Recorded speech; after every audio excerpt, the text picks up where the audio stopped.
안녕하세요. 이효석입니다. 주요 일정을 제가 좀 정리해 드렸는데요. 이 내용을 좀 보시고 핵심은 수요일 날 있을 미국 소비자 물가가 되겠습니다. 그리고 제가 어제 강조해서 말씀드렸던 것은 금요일에 있을 미국 국채 입찰인데요. 보시는 것처럼 4주만 빌려줘 라고 했을 때 금리가 5.8%인데 30년 빌려줘 라는 건 3.6%다. 자, 그럼 보통 일반적으로는 30년 빌려주는 게 금리가 훨씬 더 높아야 되는데 왜 4주만 빌려달라고 그러는데 이렇게 안 빌려줄까요? 빡빡하게 굴까요? 미국의 부채 한도 이슈가 걸려있기 때문인데요. 이 내용은 뒤에서 설명드려 보도록 하겠습니다. 자, 우선은 5월달 FOMC가 끝나서 그 내용에 대해서 자세하게 업데이트를 해드렸는데 그래서 저희 질문은 이거였어요. 제가 이제 라이브를 하는 동안에 들으시는 분들하고 계속 소통하면서 자, 금리 인상이 마지막일까요? 아닐까요? 이렇게 질문을 드리면서 대답을 해주시는데 700분 정도가 대답을 해주셨고 마지막 금리 인상일 것 같다라는 분이 53%로 이게 치열했거든요. 왔다 갔다 왔다 갔다 하다가 마지막 금리 인상 가능성이 53%인 걸로 조사됐습니다. 아닐 것 같다라는 이유로 이런 이야기들이 있을 수 있었거든요. 호주 중앙은행 RBA라고 하는 곳에서 금리 인상을 작년 5월 달부터 25bp, 50bp 인상하다가 다시 25bp 인상하고 지난달에는 금리를 동결했었거든요. 그런데 동결했다가 다시 인상한 거 보니까 야, 이게 또 한 번 동결했다고 끝이 아니구나. 다시 인상할 수도 있구나. 이런 생각들이 반영되면서 연준도 다시 더 금리 인상할 수도 있는 거 아니야? 라는 생각이 있었나 하면 그런 생각보다도 전체적으로 대세는 어쨌든 5월 달에 금리 인상이 마지막일 가능성이 파월은 인정하지 않았지만 조금 더 높은 것 같다라는 생각이 있는 것 같습니다. 결과적으로는 인플레이션에 대한 시나리오가 중요할 것 같고요. 이번 주 수요일 날 발표되는 인플레이션을 볼 때 우리가 MOM이라고 하죠. 전월 대비로 해서 얼마나 올랐어요? 라는 질문에 대한 대답으로요. 만약에 하나도 안 올랐다라고 하면은 파란색 선을 따라서 요 각도로 계속 내려가서 야, 5월달, 6월달 되면은 물가가 1.4%까지도 낮아질 수 있을 것 같습니다. 그런데 그게 아니고 0.3%나 혹은 0.5% 상승으로 본다면 아무래도 물가가 다시 올라가는 모습을 6월달 이후는 보일 텐데 이럴 가능성이 있다면 금리 인상이 마지막이 아닐 가능성도 있겠죠. 그래서 이런 빨간색으로 표시된 그림으로 갈 건지 아니면 이렇게 파란색으로 표시된 그림으로 갈 건지가 관건인 것 같습니다. 두 번째로는 이런 표현이 있었습니다. too much냐 아니면 not enough냐.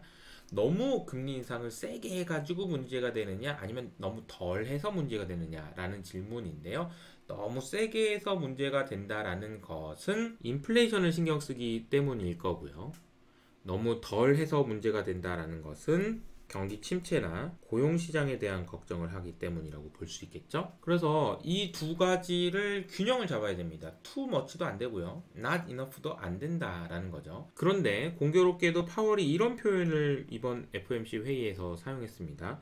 3%의 인플레이션이 발생한다면 고용과 물가 안정 의무가 비슷한 비중을 차지할 거다. 3% 정도면 괜찮은 거 아니야? 라는 이야기를 했다.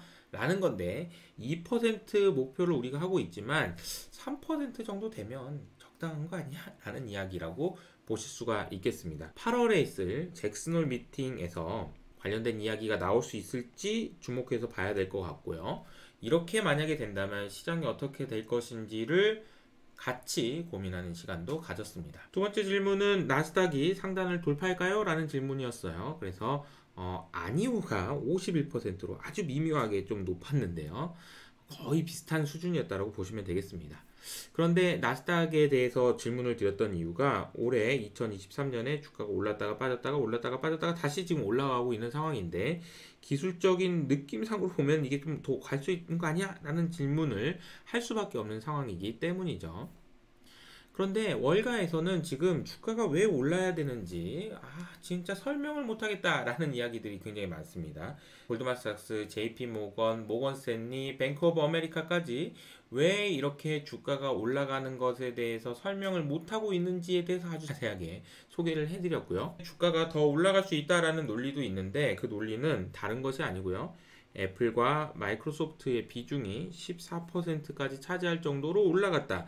다시 말하면 이만큼 테크 주식들의 주가가 좋으면서 시장이 계속 좋은 흐름이 이어질 수도 있을 것 같다라는 생각도 말씀드렸습니다. 걱정되는 부분들은 미국의 부채 한도가 어떻게 되는 거냐라는 질문인데요. 사실은 올 연초에 부채 한도에 도달했습니다. 이미 연초에 도달했는데 좀 봐줘 이렇게 하면서 조금 지연이 돼 있는 상황이고요.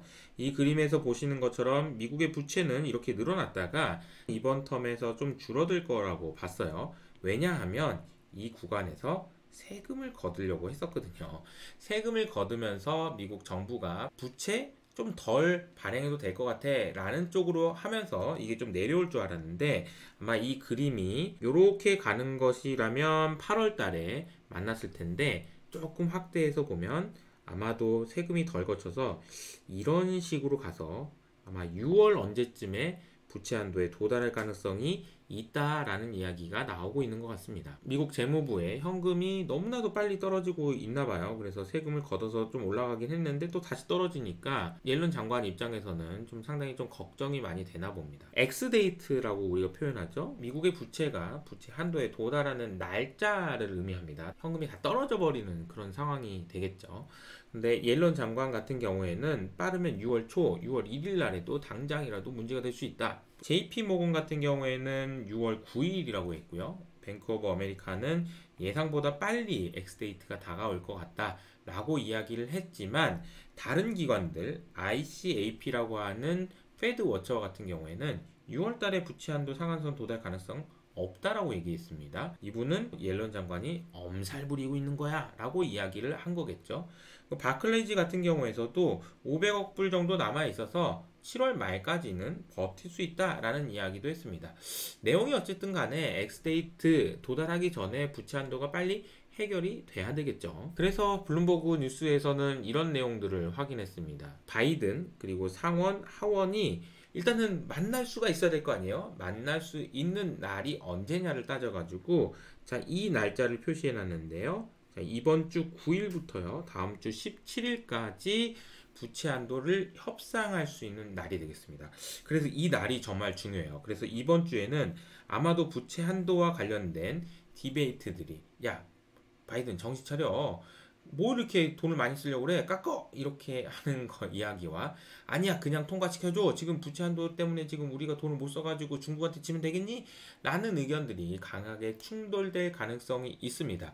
물론 저희 기본 시나리오는 9일부터 17일 간에 어느 순간에는 부채 한도 문제가 해결될 가능성이 좀 더 높다라고 생각을 합니다. 그래서 이 구간 동안에 부채 한도 때문에 흔들린다라면 오히려 기회로 삼을 수도 있지 않을까 라는 생각을 말씀을 드렸습니다. 냉정하게 생각해보면 정부의 수입은 계속해서 그냥 그대로 세금이 안 거치고 있는데, 지금 정부의 지출안은 이렇게 돼 있고 공화당은 이것보다 줄이라는 이야기니까 공화당의 계획이든 정부의 기본적인 계획이든 상관없이 이 갭을 어떻게 처리할 것이냐가 계속 문제가 되겠죠. 몇 가지 대안으로 나온 이야기들이 있습니다. 이것은 64명이 모여서 일단은 연말까지 좀 일단 유예해 놓자라는 의견들이 나오고 있고, 이럴 가능성이 조금 크다라는 이야기가 나오고 있습니다. 또 한 가지는 조금 웃긴 이야기이긴 한데요. 이런 이야기도 있습니다. 1조 달러짜리 코인을 만들자. 자, 1조 달러짜리 코인 그러니까 이제 뭐 500원짜리 동전 이렇게 생각하시는데 그게 아니고요. 여기 보시는 것처럼 1조 달러입니다.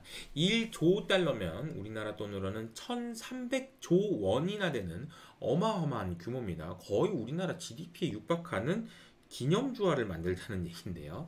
이 얘기는 지금 이번이 처음 나온 얘기가 아니고요. 2011년, 2013년 이번에 또 얘기가 나오고 있는 상황입니다. 이럴 가능성은 크지 않겠지만 이렇게 어이없는 이야기가 나올 정도로 지금 부채 한도 이야기가 논란이 되고 있다라는 걸 보여주고 있는 좀 우픈 이야기가 되겠습니다. 그래서 제가 서두에 이번 주에는 국채 입찰을 좀 잘 봐야 될 것 같다라는 말씀을 드렸는데요. 입찰이 어떤 개념인지를 제가 자세하게 설명드렸는데, 여기서는 간단히만 소개해드리면 미국 정부가 돈을 빌려달라고 얘기하는 겁니다. 그러면 투자자들이 내가 왜 너한테 돈을 빌려줘? 라고 이야기를 하겠죠. 그러면 미국 정부에서는 이 그림에 보시는 것처럼 어쭈고 돈 갚을게, 이자는 이렇게 주고 얼마까지 돌려줄게 라고 종이에 쓰고 이 종이를 투자자에게 줍니다. 그럼 이 종이를 받은 투자자는 그래? 그러면 금리를 이 정도로 해볼까? 저 정도로 해볼까? 라고 할 텐데요. 처음 종이가 발행될 때 얼마의 금리에 찍히느냐, 이게 이제 입찰 혹은 경매를 생각하시면 되는데 라고 보시면 되겠죠. 그런데 앞서 말씀드린 대로 사주만 빌려주세요 라는 국채가 얼마 전에 5.8%를 찍었다, 역대 최고 금리였다 라는 이야기가 나오고 있어가지고, 와, 지금 사주만 빌려달라는데 이렇게 높은 금리를 요구한단 말이야. 이유는 부채 한도가 해결이 안 되면 이 사주 후에 갚겠다는 이 종이가 휴지 조각이 될 수도 있는 거 아니야 라는 생각들이 반영됐기 때문이라고 볼 수 있을 것 같습니다. 주가가 그럼에도 불구하고 오를 수 있는 이유에 대해서 저도 요즘에 고민을 많이 하다가 좀 생각이 난 부분이 있어서 설명을 드렸는데요. 여러분, 미국의 GDP가요, 코로나19 이후에 몇 퍼센트 정도 올랐을까요? 그러니까 코로나19 때문에 GDP가 떨어진 것 대비 얼마나 많이 올랐을까요? 라는 질문에 대한 대답을 제가 한번 여쭤봤었는데요. 여러분들은 어떻게 생각하세요? 정답은 이 그림에서 표현한 것처럼 35%가 되겠습니다.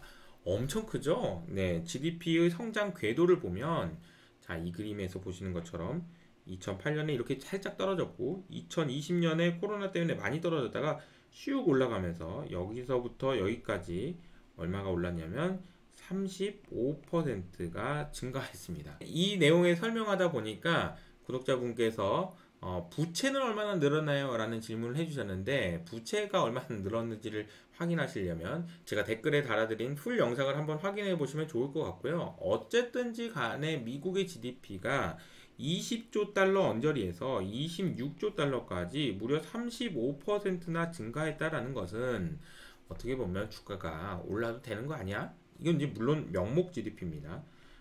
라는 생각을 할 수도 있다라는 거죠. 이런 식의 증가는 1949년부터 52년까지 36%가 증가한 이후로는 역대 최대 가장 빠른 수준의 GDP 성장이라고 볼 수 있습니다. 결국은 이런 부분들이 인플레이션 때문이라고 볼 수 있는데요. 자, 여기서 투자의 목적에 대한 고민을 해볼 수 있는 것 같습니다.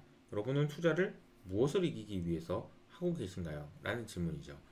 단기적인 투자의 목적은 인플레이션을 이기기 위함입니다. 구매력을 지키기 위함이라는 거죠. 가처분 소득 자체가 어떤 이유로든 지금 물건을 더 많이 사 먹을 수 있도록 늘어나야 된다라는 거고요. 그것은 절약하는 방법도 있을 거고 더 열심히 일을 하는 방법도 있을 거고 내 자산을 잘 투자하셔도 됩니다. 근데 어떤 방식으로든지 간에 인플레이션을 이기는 것이 투자 행위다라고 본다면, 장기적인 투자의 목적은요, outlive라는 표현인데요. 어떻게 하면 내 자산보다 내가 더 많이 사는, 더 오래 사는 그런 리스크를 줄일 것이냐라는 질문에 대해서 고민해 보는 것이 장기적인 투자의 목적에 부합한다라고 볼 수 있습니다. 내 자산이 나보다 더 오래 살게 하려면 어떻게 해야 되는지에 대한 고민도 반드시 필요한 것 같습니다. 12살 경제 놀이터는 12살만 볼 수 있는 책이 아니라는 것을 다시 한번 말씀드리면서 많은 관심 부탁드리고요. 이번 한 주 동안에도 성공 투자하시기 바랍니다.